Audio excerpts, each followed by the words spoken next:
बिस्मिल्लाहिर्रहमानिर्रहीम। अस्सलाम वालेकुम डियर व्यूअर्स। आज मैं आपके साथ बहुत ही मज़ेदार गुड़ की गच्चे की ऐसी रेसिपी शेयर करूंगी जिससे आपके कई बीमारियों का इलाज है।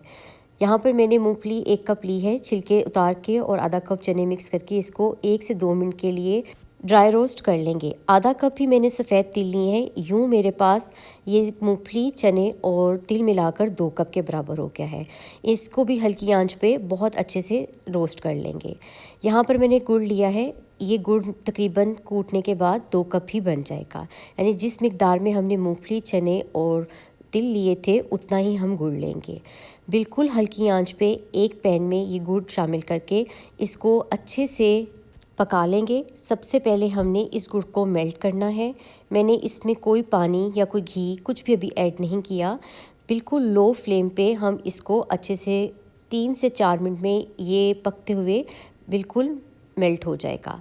यहाँ पर मैंने इसमें 1/4 टीस्पून काली मिर्च का पाउडर शामिल किया है और 1/8 टीस्पून यानी एक चुटकी के बराबर मीठा सोडा शामिल किया है।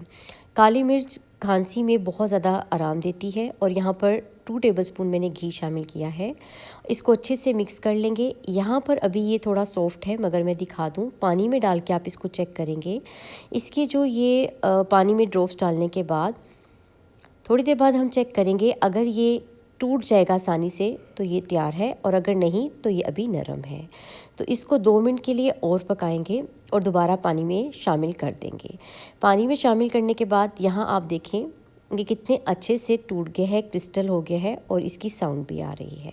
अब इस टाइम पे जो मूंगफली, चने और तिल हमने ड्राई रोस्ट करके रखे थे वो इसमें शामिल करेंगे। और अभी फ्लेम को बंद नहीं करना, 1 मिनट तक हमने इसको गुड़ के साथ पकाना है। मैंने एक ट्रे ले लिया था और उसकी बैक साइड पे घी लगा लिया था अच्छे से, और इसमें ये सब शामिल कर देंगे। अब हमने बस इसको सेट करना है। आप इसको पहले स्पैचुला की हेल्प से थोड़ा फैला लें। इसके बाद एक रोलिंग पिन लें यानी बेलना लें, उसके ऊपर भी घी लगाकर इसको अच्छे से सेट कर लें, और जिस साइज़ में आपको टुकड़ियाँ चाहिए आप इसको कट कर लें। ये बहुत सॉफ्ट होता है जब ये गर्म होता है। बहुत आसानी से आप इसको जिस शेप में चाहें बना सकते हैं।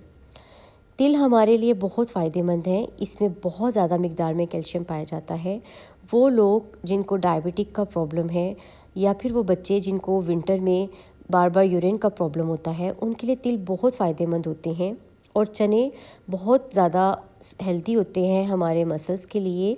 ये हमारे पट्ठों को बहुत ज़्यादा मजबूती और ताकत फराहम करते हैं। और मूंगफली जो होती है इसमें बहुत अच्छे फैट्स होते हैं। इसके अलावा ये कैंसर को प्रिवेंट करती है। गुड़ बज़ाते ख़ुद बहुत फ़ायदेमंद चीज़ है। अगर आप गुड़ का इस्तेमाल हर खाने के बाद करते हैं तो आपका खाने को हज़म करने में बहुत मदद मिलती है। काली मिर्च जो है वो हमारी खांसी के लिए बहुत अच्छी है।